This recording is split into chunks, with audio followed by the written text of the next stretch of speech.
01 81. Təlimlə bağlı fikirlərinizi alacaq. Təşəkkür edirəm. Olun, təlim.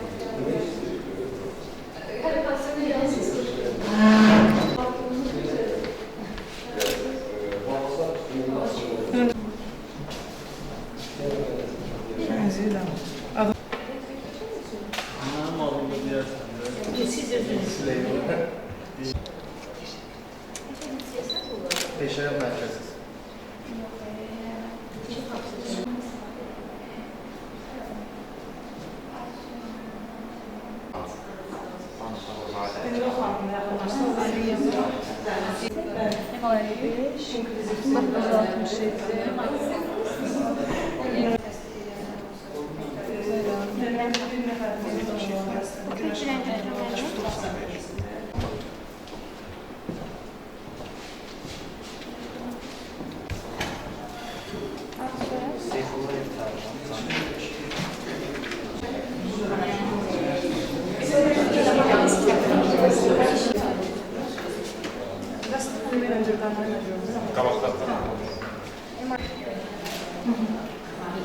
Başlayırsınız.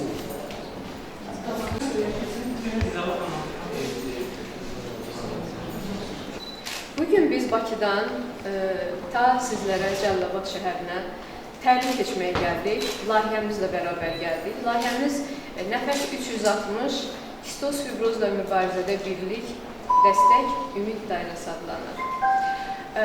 Bu tədbirin, bu layihəni görürsünüz ki, aşağıda qeyd olunur, Dağıstafa, Qazax, Cəlilabad, Sumqayıt, Bakı. Bu layihəmizin hərəkət trayektoriyasıdır. Birinci qərbdən başladı Dağıstafadan, ikinci təlimi Cəlilabad, Cənub bölgəsini birləşdirərək bu regional mərkəz olaraq Cəlilabadı seçdik. Sonra isə Sumqayıta gedəcək, sonra isə Bakıya gedəcək. Bakıda yekun tədbirlərimizi keçirəcək.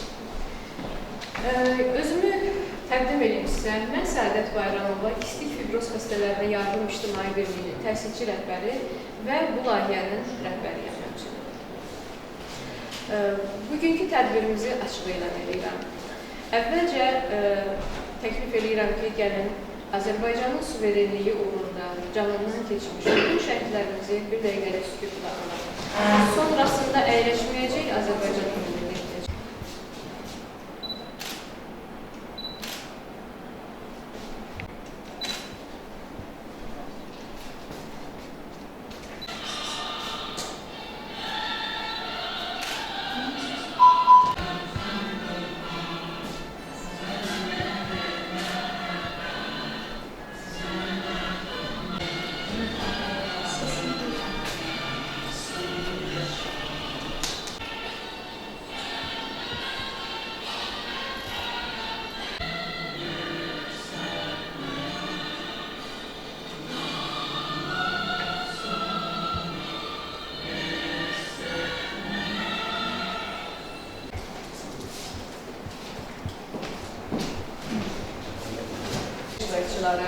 Diqqət və nəzərinizə çatdırım ki, Nəfəs 360 kistoz fibrozla mübarizədə birlik, dəstək, ümid layihəsi Azərbaycan Respublikası Qeyri-Hökumət Təşkilatlarına Dövlət Dəstəyi Agentliyinin elan etdiyi müsabiqədə qalib olmuşdur.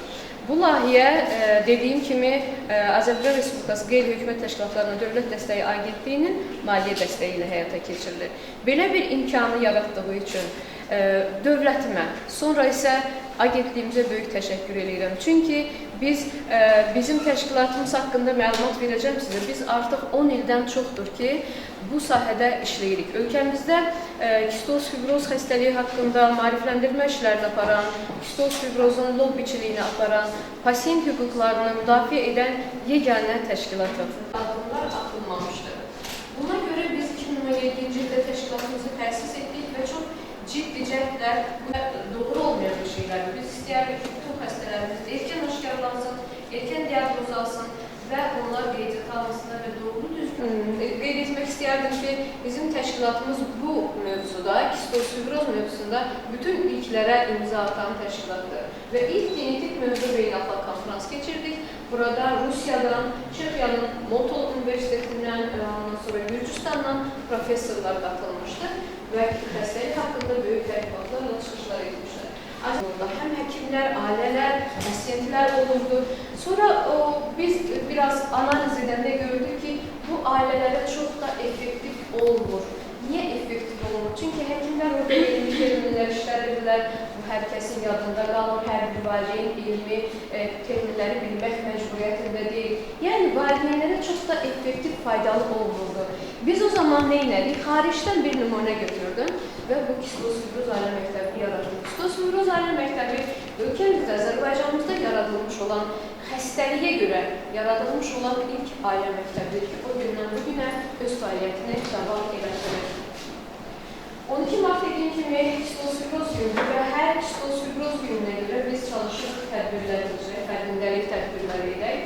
12 mart 2020-ci ildə Fatıma Bayramova adlı kistozfibroz diagnostikal müayinə müalicə mərkəzi yaradıldı. Yəqin ki, buradan anladınız, niyə görə mən bu qədər bu işə can qoyuram, bu işin irəli getməsi üçün maksimum bütün qüvvələrimlə bu işi irəli aparmağa, kistozfibrozluların rahat nəfəs almasına, onlara bütün imkanların yaradılmasına və maksimum dərəcədə onların yaşaması üçün əldən gələn hər şey etməyə çalışıram. Tək mən deyil, birliyimizlə bərabər bir kollektivimiz var, bir işçi komandamız var, onlarla bərabər işlər etməyə çalışırıq. Olan mərkəzlər bizə dəstək olur. Daima həkimlərimiz onlardan konsultasiya edirlər, daima biz tibb işçiləri olaraq bu işi haqqını verərək işləməyə çalışırıq. Burada gördüyünüz xala kistozfibroz günündə dərin masa keçirildi. Bu dərin masa kistozfibrozlu şəxslərin həyatında əhəmiyyətli dərəcədə müsbət dəyişikliklərin olunması və yadda qalan tarixi bir hadisə idi həqiqətən. Həm də pandemiya zamanına düşürdü. Beləliklə 2022-ci ildən ölkəmizdə ilk dəfə olaraq kistozfibroz xəstəliyindən əziyyət çəkən şəxslərə dövlət dərman təminatı proqramı hazırlandı və həyata keçirildi. 2022-ci ildən alınmamışlar və belə bir vəziyyət və bu işləri bir araya getirmək bizim təşkilatımız tərəfindən eyni tarixdən başladı. Ona qədər kistozfibrozlu xəstələrimiz əlillik haqqını ala bilirdi. Azərbaycanda kistozfibroz işini irəli aparmaq, bunlardan təcrübə var. Sadəcə bir işlər gördükdən sonra biz bu cəsarət edərək yeni dövrə adlanırdı bu işdir. Sonra digər xanımızlar Yasəmin Gökdəmir, o da professordur, həmən şöbənin, həmən və Elçədən onu görürsünüz. Hazırda Azərbaycanda Pediatri Cəmiyyətinin müdürüdür. Yayınımızı keçirdik və elmi praktiki konferans keçirdik. Müasir tibbdə kistozfibroz standart müalicədən modulyator müalicə, modulyator terapiya doğru mövzusunda yenə də elmi praktiki konferans keçirdik. Modulyator müalicə də nədir? Ondan sonra izləyəcəm. Çap olundu, nəşr olundu, 300 nüsxə. Və onun bu kitabın həqiqətən böyük hadisədir. Belə bir elmi Azərbaycan dilində həkimlər tərəfindən yazılmış belə bir kitabın nəşr olması Azərbaycanda böyük hadisə idi. Bunu da həkimlərə payladıq. Həm də Gəncədə ilk təqdimat mərasimini keçirdik. Amma biz qısa müddətdə bu qədər işlər görməyimiz onlar tərəfindən çox bəyənildi.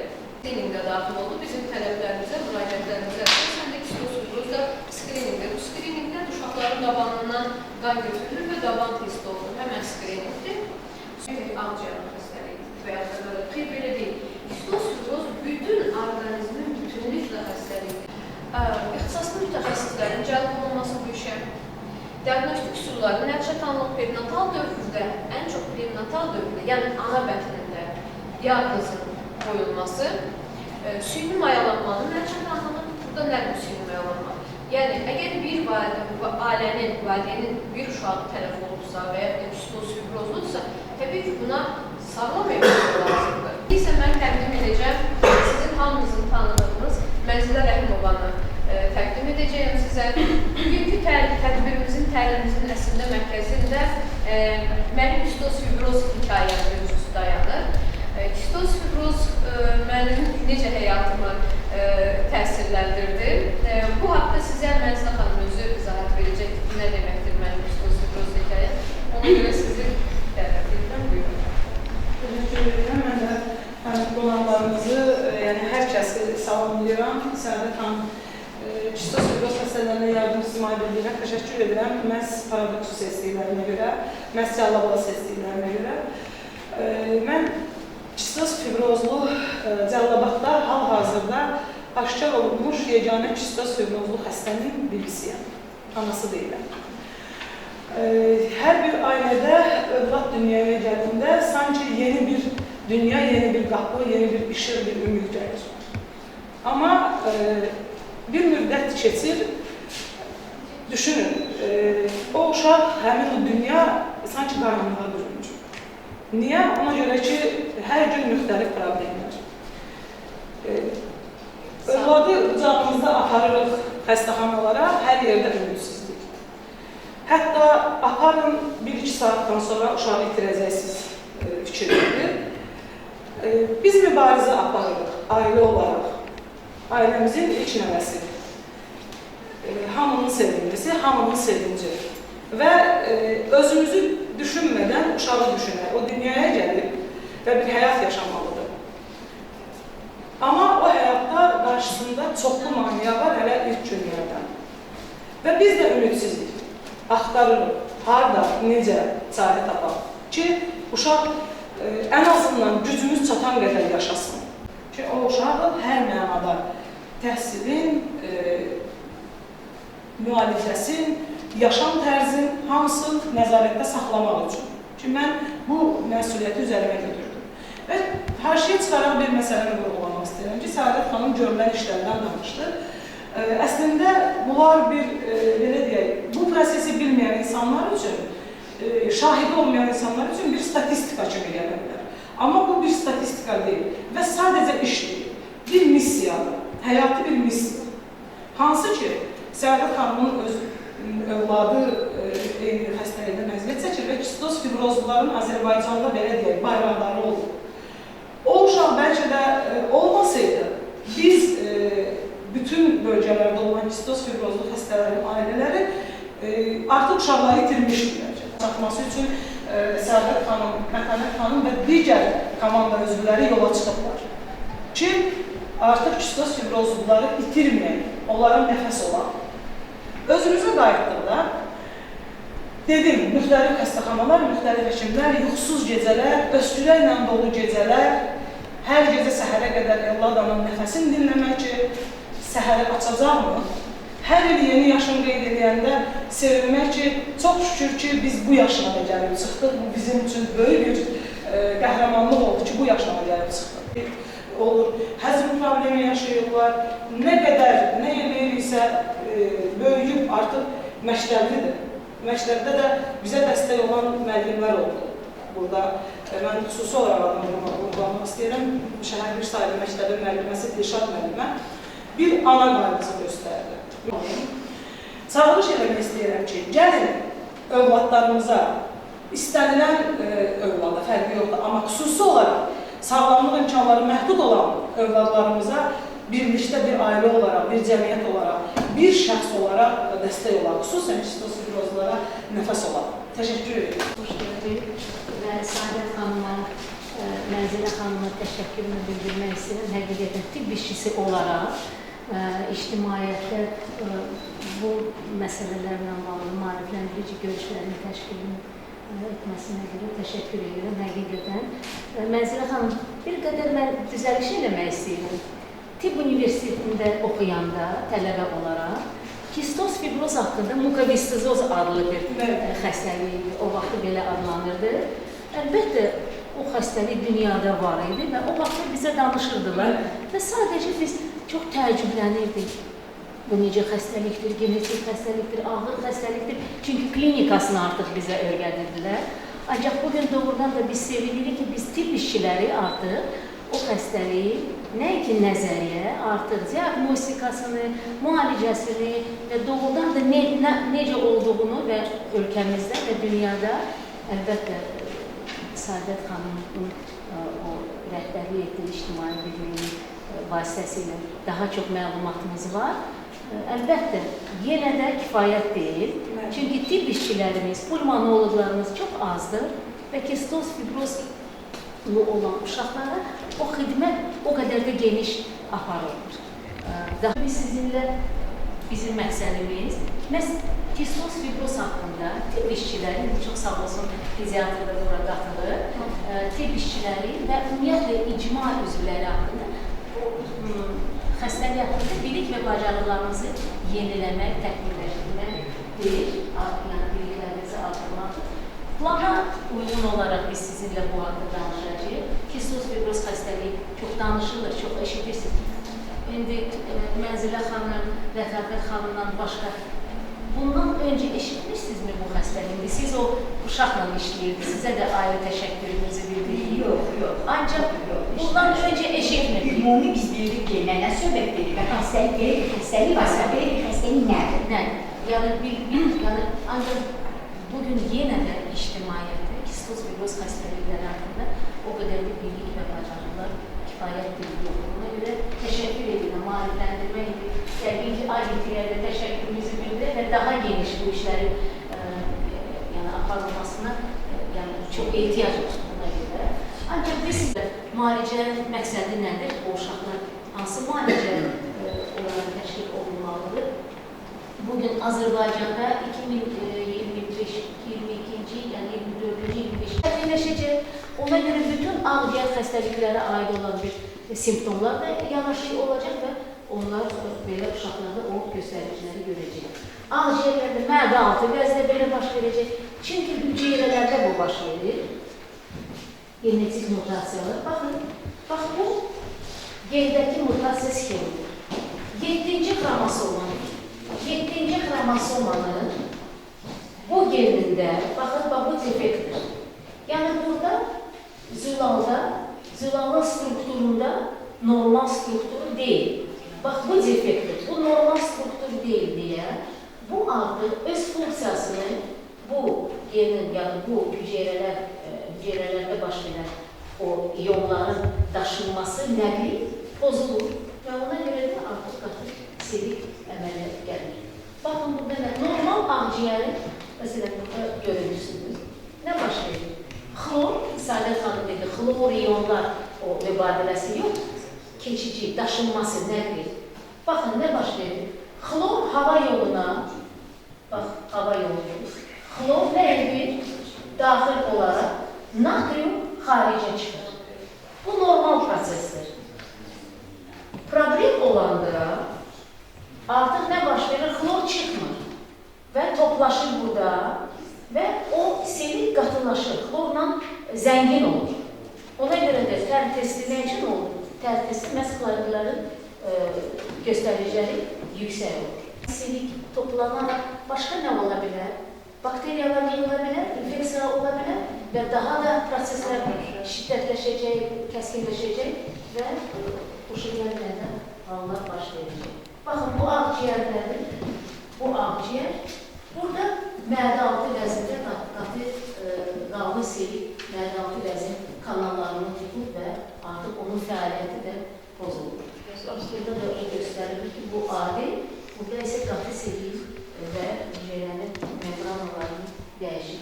Simptomlar nə ola bilər? Ən vacib simptomlar yeni doğulmuşlarda, Sadət xanım qeyd elədi. Yeni doğulmuşlarda ilk nəcis, mekonium deyilir. O əlbəttə ifraz olunmalıdır. Ancaq o olmur və o birinci göstəricidir. Deyirlər, patognomonik göstəricilər var hər bir xəstəliyin. Bu xəstəlikdə patognonik, yəni sırf ona aid olan göstəricilər simptomlardır. Mekonium, yəni 15% progresiv abdominal şişkinlik olur, yəni qarın şişkinliği olacaq. Öl qusması, mekonium gecikməsi, yəni gec çıxması, gecikmiş mekonium nə olacaq uşaqda? Əlbəttə narahatlıq verəcək, daha şiddətli bir vəziyyətlə keçəcək. Neonatal sarılıq olan bir vəziyyət olur, fizioloji sarılıq. Bu vəziyyətdə daha uzanılmış olacaq o vəziyyət, sarılıq. Qaraciyərin şişməsi, hepatomeqaliya və s. Bu şəkillərlə görünür. Yəni, müxtəlif yeni doğulmuşlarda da simptomlar, düz bağırsağın sallanması, xroniki diareya, tez-tez bayıra çıxılır uşaqlar, öskürək, təngi nəfəslik, pnevmoniya olur. Çünki infeksiya artıq bura bilir, yəni infeksiyalarla üzləşir. dəridə duzlu dadın gəlməsi, isti havada dehidratasiya, fiziki inkişafdan ləngimə, vaxtında aşkar olunmadan artıq pediatr görür ki, nəsə fiziki inkişaf, yəni çəki artması olmur, çəki nabır itirir. Sonradan artıq fiziki inkişaf, sonra emosional inkişafda da problemlər ola bilər. Hipoproteiniya ya da ölürlər, ailə anamnezində bir nəfərin bu xəstəliyinə ya da ümumiyyətlə ölüm halları baş verəndə həkimlər mütləq diqqətli olmalıdır. O genetik təsir ki, Ləfəfət xanım, siz də bilirsiniz, bizim pediatrlar genetik bir görüntünü qeyd etmirlər. Hər ailənin bir genetik bir sxemi var. O sxem bizdə, məsələn, Rusiyada hər uşaqda o genetik sxem var və artıq genetik sxemdə görünür. Nəsildə hansı xəstəlik, baba, nənə, ana, ata, qardaş, bacılar hansı xəstəliklərlə xəstələrini, yəni ya da dünyasını dəyişir. Və bu da pediatrlara və həkimlərə daha geniş diagnostikaya göndərməyə imkan verir. Sizləmə uşaqlarda da eyni, erkən yaşlı uşaqlarda artıq inkişafdan geyir, bronxoektaziyalar, bronxitlər, pneumoniyalar, bunlar daha çox məlumatlar rast gəldi. Rusiyada uşaqlar, məktəb uşaqları, o öskürən uşağı döyüldürlər. Onlara mani olur, öskürür. Bax, belə bir hadisələr baş verir. Bilmirəm, məktəbdə necə uşaqlar daha yaxın olurlar, yox, agresiv ola bilər, ancaq valideynlər bir qədər doğru yanaşmalıdır. Evladların şansı onda yaxşı oldu ki, həm müəlliməsi, həm də məktəbin ətrafında, bir də mənim ətrafım. Mənim nə qədər dostum varsa, mən axşam dedim, mənim nə qədər dostum, tanışım varsa, burada da müəllimələr, tanışları, hamısı iştirak edir. Onun evladan dostu olurlar. Həqiqətən olmaz. Olsa nə yaxşı ki, vaxtında müalicə başlayır, çünki onların həyat keyfiyyətini yaxşılaşdırmalıdır. Həyat keyfiyyəti, başqa burada məqsəd nədir? Və bugün o modulatorların trigger müalicənin məqsədi nədir? Onların həyat keyfiyyətini yaxşılaşdırmalıdır. Artıq o aparatlardan uzaq olsunlar, o bioloji dərmanlardan uzaq olsunlar. Budur əsas. Gəlin hər birimiz aktiv olaq. Kimsə suallar maraqlandırır. Burada nələr öyrəndik? Daha dəqiq nəyə və gedib daşıdığımız bir şeylər var. Ona görə gəlin sual cavab bölməsinə açıq eləməliyik. Biz danışarkən sizdə nə o yandı?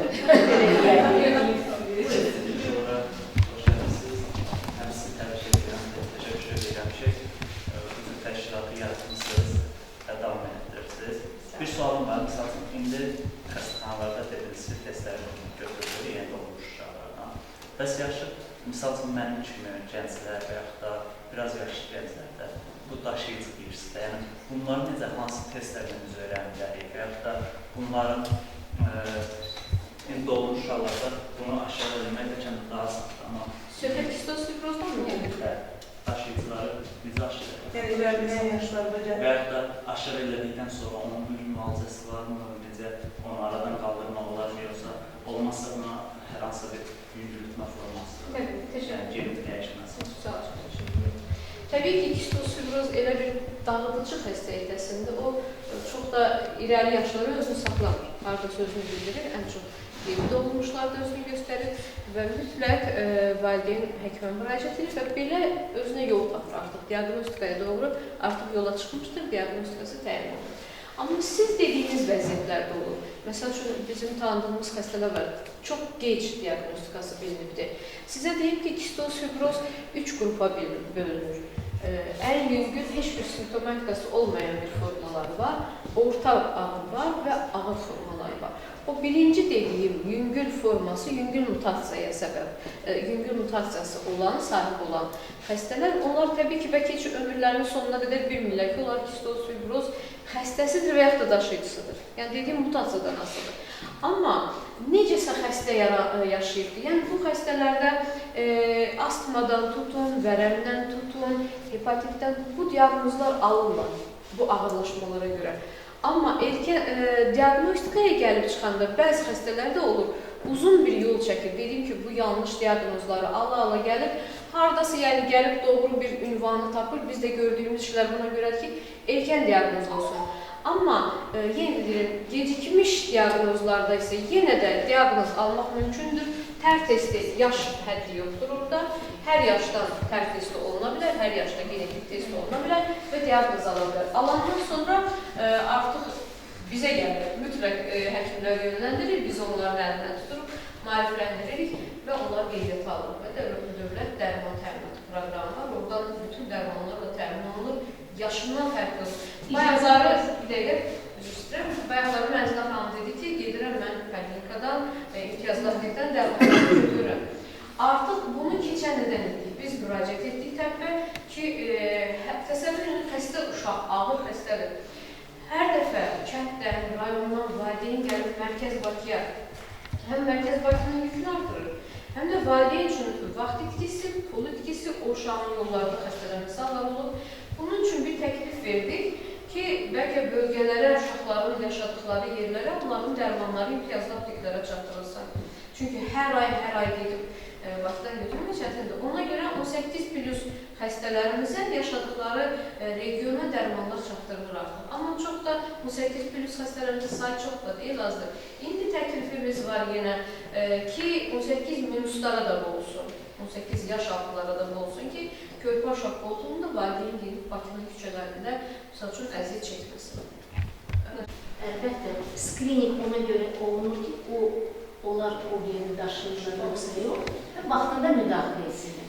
Əgər olunmursa, indi siz maşallah 2 yaşınız var, bilmirəm, ancaq siz artıq sağlam insan kimi, yəni sağlam insansınız, düzdürmü? O xəstəliklər, əgər baş verirsə, onların göstəriciləri var. Başa düşdünüz, ona görə onları sonradan etmək ehtiyac yoxdur, çünki göstərici var, diaqnoz qoyulur ki, o xəstəlik. Çünki siz belədir ki, o testlər, o yoxlamalar, o dərmanlar olduqca bahadır. Mənim və qeyri-mənim kimilərin güc çatmır. Əgər mən bilsəm də mənim kistofibrozdur, mən onu hara aparacam? Necə müalicə edəm? Bir dəfə gətirəcəm, 2 dəfə sonrasına gücüm çatmayacaq. Bu faktdır, Azərbaycan faktıdır bu. Bizim dövlətimizin faktıdır bu. Qonşu dövlətlərin heç birində bizdə təmin olunan dərmanlar təmin olunur. Nə gözəl. Rusiyada belə olur. Nə gözəl. Bəli, Sizin əziyyətinizin bəhləsi. sağ olun, amma dövlətimiz təmin edir. Tamam, Çok sayın yüksek. xanım nəsə Buyurun. Mən də təşəkkür edirəm. Sizə başqa deyəm.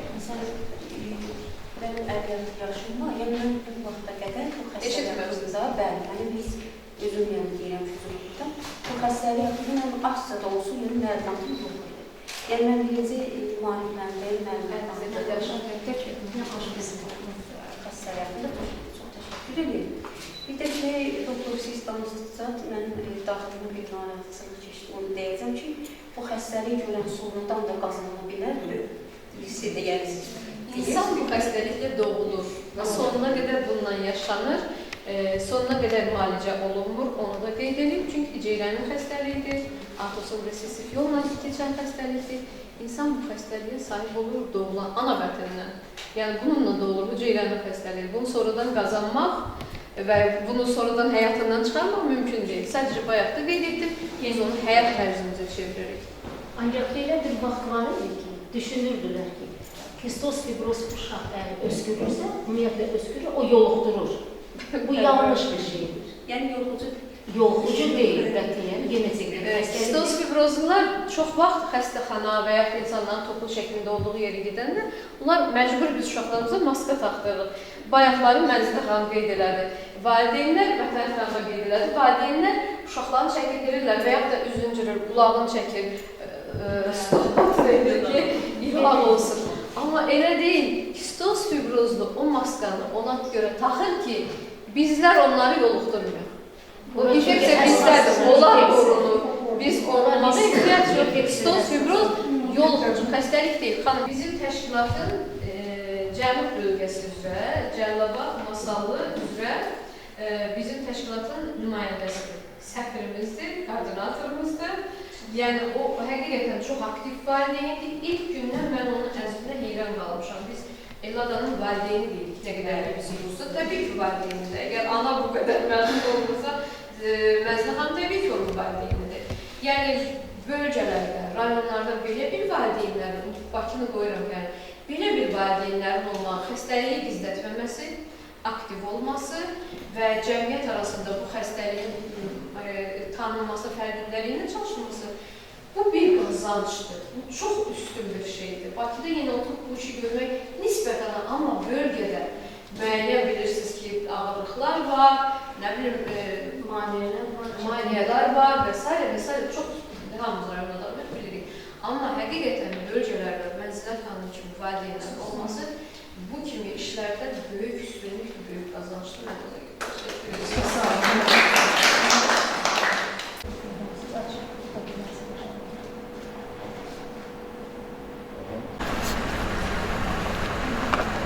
Qaçıram.